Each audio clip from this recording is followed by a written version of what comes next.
doesn't need more. I can do it. Oh, stop it. Okay.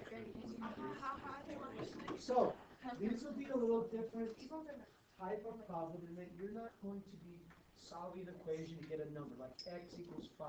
It's more like proving an argument, right?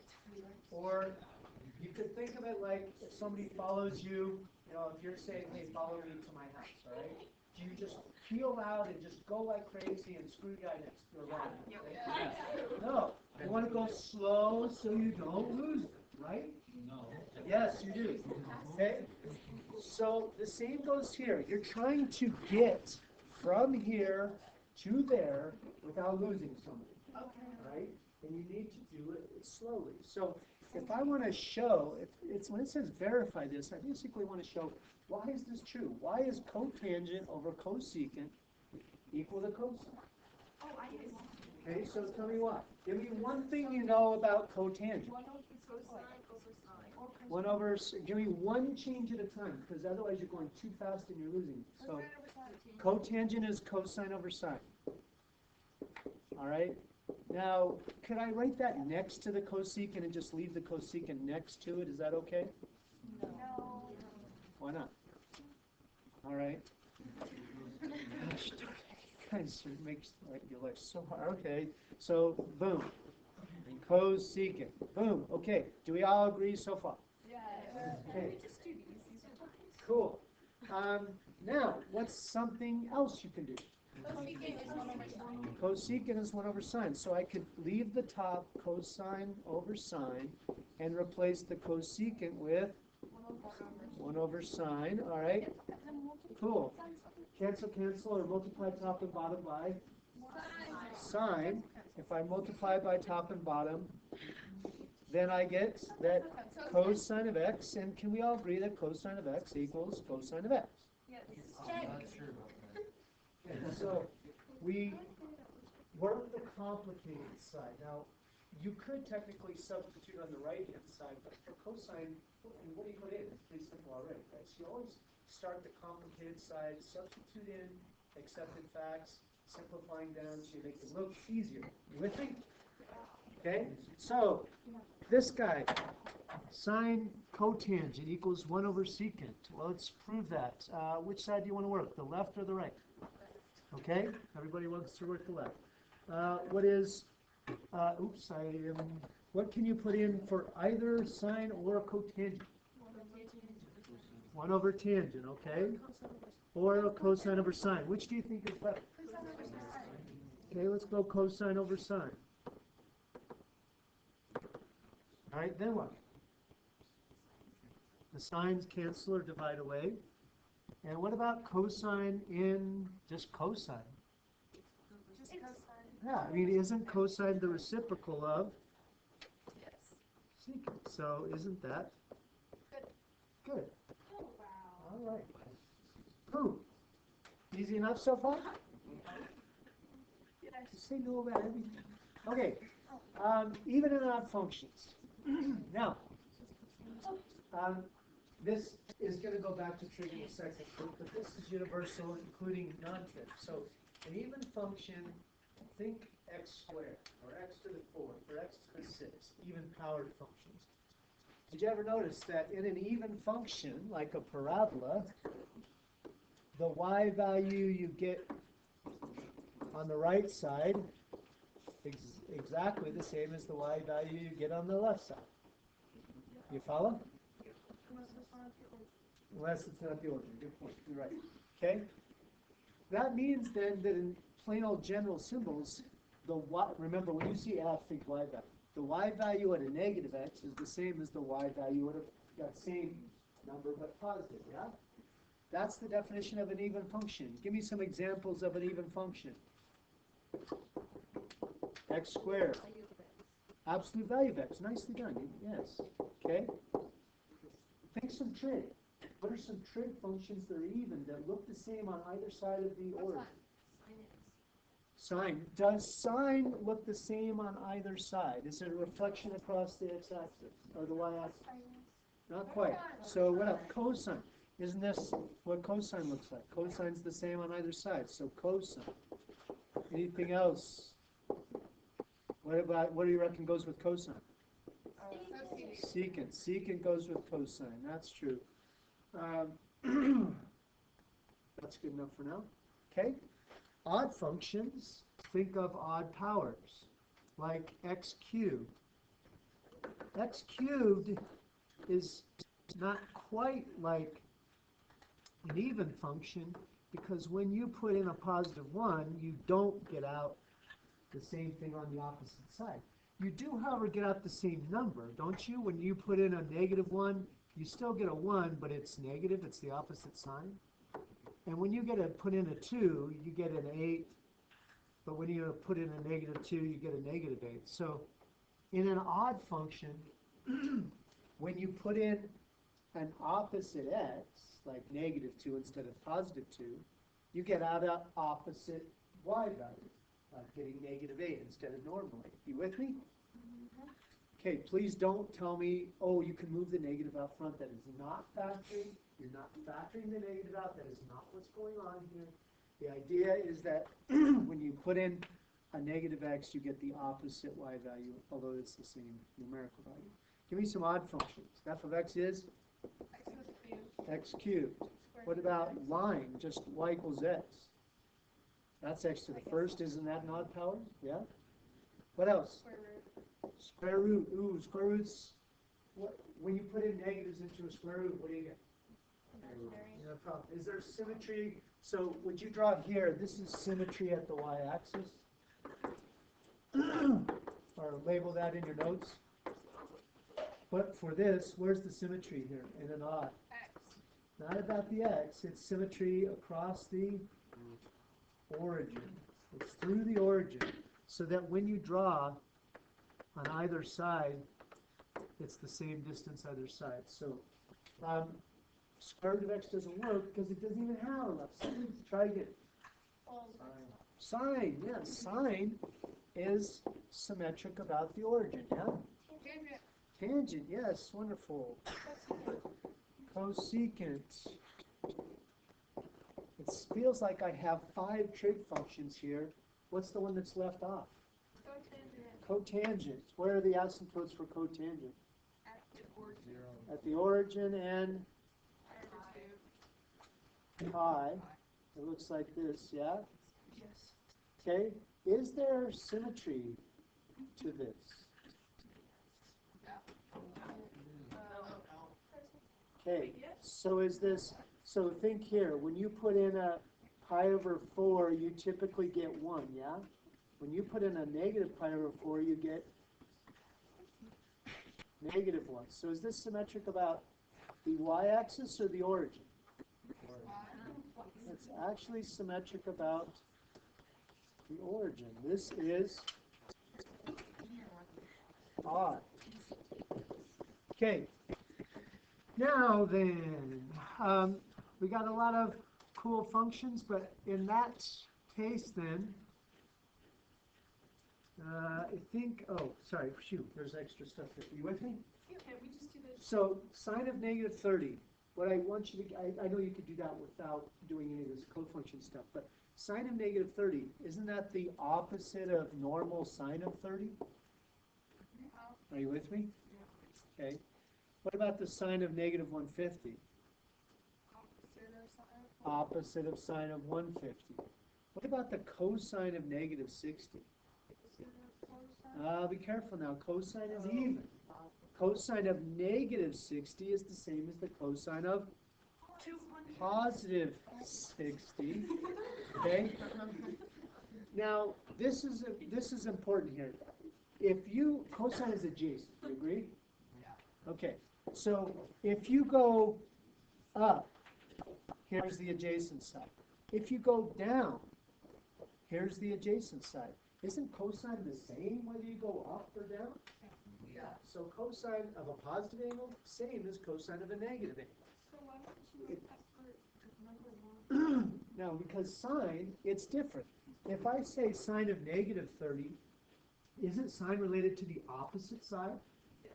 And isn't the opposite side going to be different than the positive side? So is sine of 30 equal to sine of 30? Sorry, is sine of negative 30 equal to sine of positive 30? No, that would be like saying it doesn't matter whether you go up or down for the opposite side. It does. You get, if you go down for the angle, you'll actually get the opposite of the normal triangle. That's why these are negative. You get the opposite when you go down. What about the cosine of negative 120? It's the same as cosine of 120 or the opposite of cosine 120? Cosine is the same either way. Cosine is adjacent. Adjacent's the same whether you go up or down. So this is equal to cosine 120. Tangent we said is odd. So if you go down 45 degrees, the opposite side is changed, and therefore you're going to get the negative of a normal tangent of 45 degrees. And the tangent of negative 135 is the opposite of tangent of normal 135. Are you with me, ish? Okay, I'll take it. Okay, what is this? Okay. All right, complementary functions. When you hear complementary, what do you think? Is this complementary like, hey, you're looking good today? Yes. No, that's complement with? You spell. What's complement with? Complement to 90 degrees. Maya, help me out. Maya, help me out, please. When I say, hey, you're looking good today, that's complement with an I. Okay? Complementary with an E, that means angles that add to 90 degrees. Okay. All right. So, complementary cofunctions. Now, this will make a whole lot of sense if you think about just one triangle. Tell me the sine of theta. What is the sine of theta based on that triangle? 45. No, look at the sides, A, B, and C. Devin, help me out here. Sine of theta is? No. Adjacent, opposite hypotenuse. A over C. Okay. All right. Now, can we all agree that the A is opposite of theta? Okay. Mr. McCabe, would you also stipulate that A is adjacent or next to 90 minus theta? Yes. Okay. So if A is adjacent to 90 minus theta and C is still the hypotenuse, couldn't we say that A over C is also adjacent to hypotenuse of that angle? Yeah? If I asked you to find the cosine of that angle, what is it? Adjacent to hypotenuse. A over C. So this is equal to the cosine of the other angle. Okay? They would be the same side ratio. Now that's actually why they call it a cosine instead of they're related. Sine of theta, cosine of the other angle. They're co-functions. Okay? Let's try here. What if I asked you for the tangent of theta? What's the tangent of theta in the sense? What? C over A. A over B. A over B. I agree. Okay? Now, that actually could be the side ratio for something else when I look at look at 90 minus theta. If I use this as a reference, wouldn't A be adjacent and B be opposite? So wouldn't that be the same as the reciprocal or cotangent of the other angle? Oops, that's 90. So why would we put No, that's inverse, not reciprocal. why didn't you just put cosecant instead of cosine on the top? So you could say, so why is this cosine of 90 minus theta, not cosecant? So what's cosine, or what's cosecant of theta? Yeah, no, 1 over sine, right? So wouldn't cosecant theta be C over A? So it wouldn't be the same as this. It would be the reciprocal. So these don't relate through reciprocals. They relate more like the sine of one angle equals the cosine of the other. Detect the pattern, please. The tangent of this angle equals the cotangent of the other angle. The secant of this angle equals the cosecant of the other angle.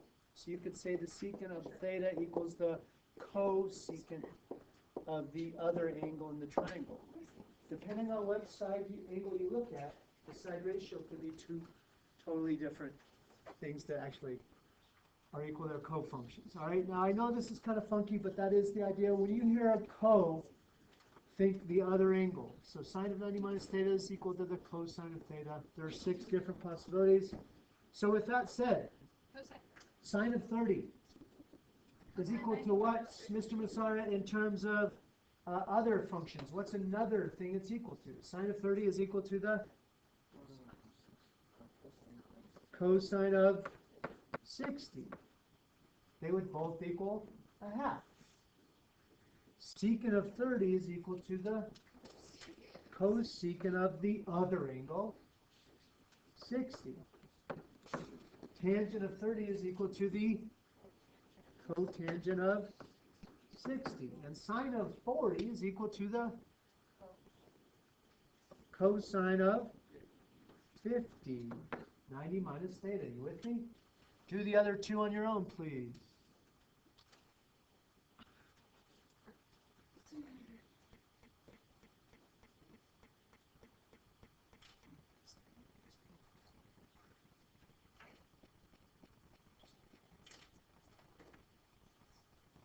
All right. Miss Morrow, secant of 10 is equal to the? Okay. The what of 80? Cosecant of 80. You got bailed out. Aubrey, tangent of 20 is equal to the? Cotangent of 70. All right, cool. Is there more? I don't know. Way more? Yay. Okay, here we go then. Using these facts now in a verified copy. So I'm trying to take this side and make it look like this side. Cotangent of negative theta. Go back and look at your even odd functions. Cotangent of negative theta relates to, is it positive cotangent or negative cotangent? It's negative. It is negative cotangent.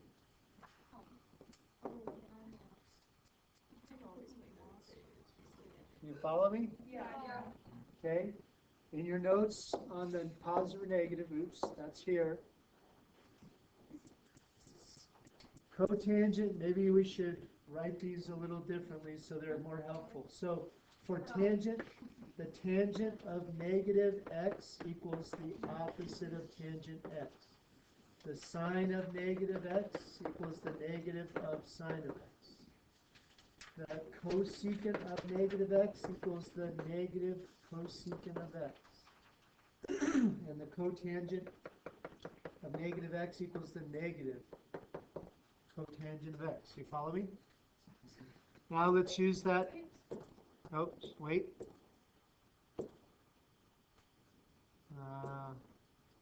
Is this here? Okay.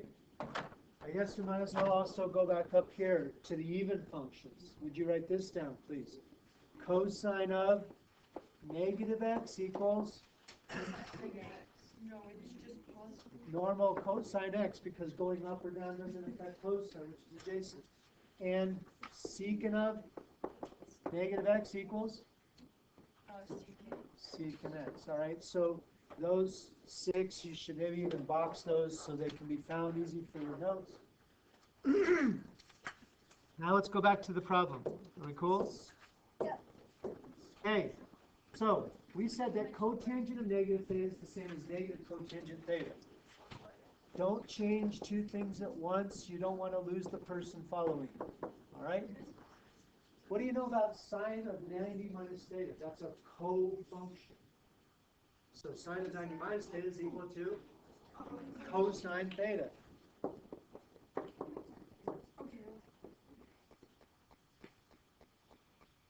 feel like this is not going to work.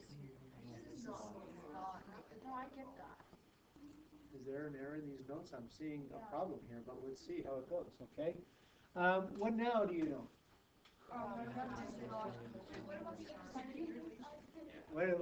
What? The other side? we're gonna leave the other side and we're gonna try and make the left side like the right side. Okay, so we're trying to get there. Okay, so what do you know about cotangents? Cosine over sine or 1 over tangent. I think cosine over sine will be more productive. This will be cosine I squared think the over sine. cotangent was, like, cotangent negative was supposed to be cosine. You think so? Because then it would be cosine times cosine. Way to go, Lisa.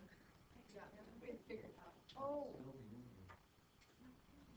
Then you're right. This should have been cosine. Yes? Okay, so let's.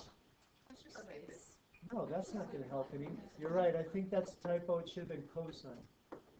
Okay. Okay. All right. So I apologize. Let's go back. So cosine of negative theta. Let's do that first. Cosine of negative theta is the cosine of normal theta. Okay. One change at a time. So leave the sine expression. What do you know about sine of 90 minus theta? It's cosine theta. And what do you know about cosine times cosine?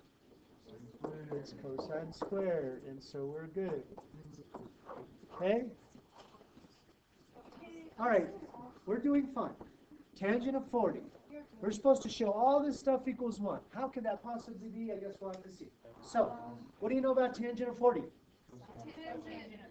It's either cotangent of 50 or 1 1 over tangent of 1 over cotangent of 40. Feels like we would probably want to make everything 50-ish. What do you think? So tangent of 40 is the same as cotangent of 50. You're doing fine. Okay? Sine of 50 degrees. Okay. What else do you know? Cotangent is? Cosine over sine. So isn't this cosine 50 over sine 50?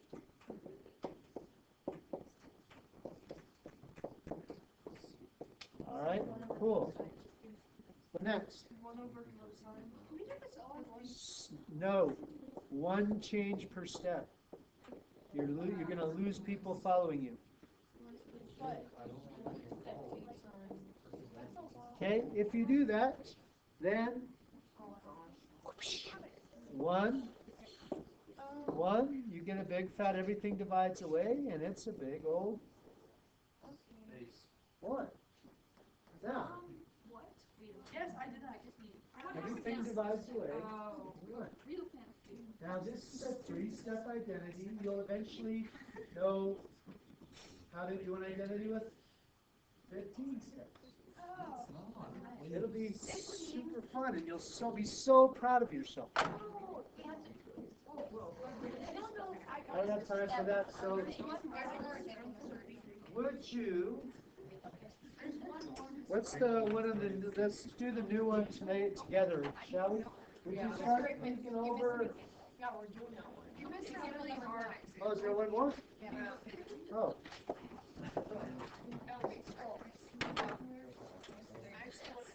Okay, let's start with this one.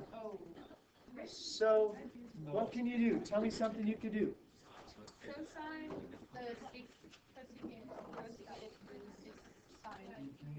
Cosine, Cosecant is sine? 1 over sine.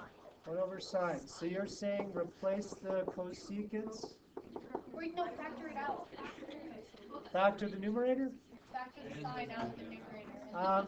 All right, I guess I'd be okay if you factored both at the same time. So when you factor out sine, you get, 1 plus cosine x.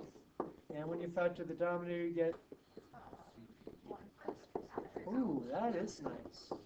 That, Wait, what are we?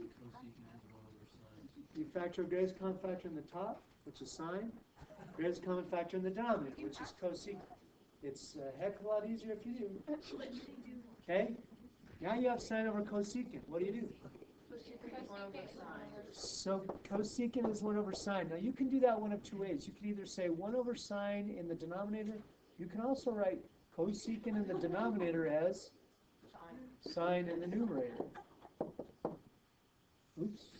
What am I talking about? That is sine squared x All right. So the rules are you only work one side and one step at a time. You always want to focus on the more complex side. Towards you. And go slow.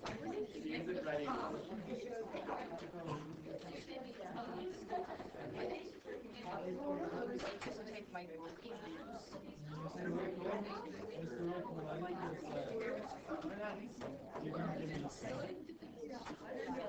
So now it's not my fault if I don't do it.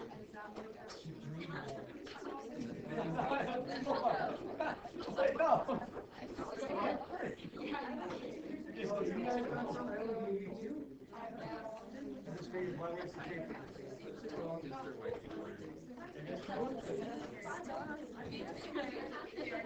Okay. Want to try and crank one off the homework or shut it down? Homework. Homework. Homework. We're Devlin students.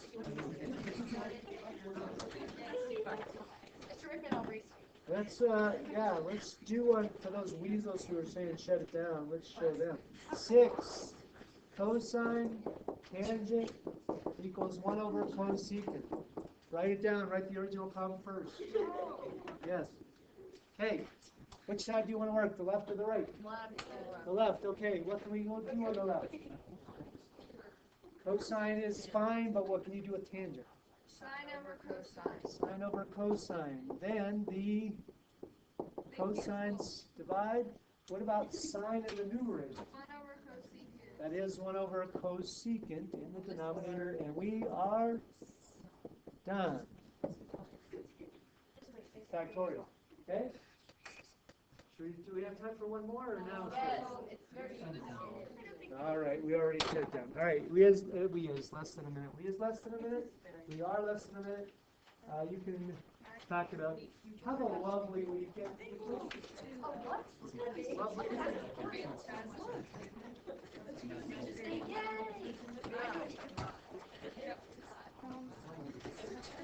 So fast.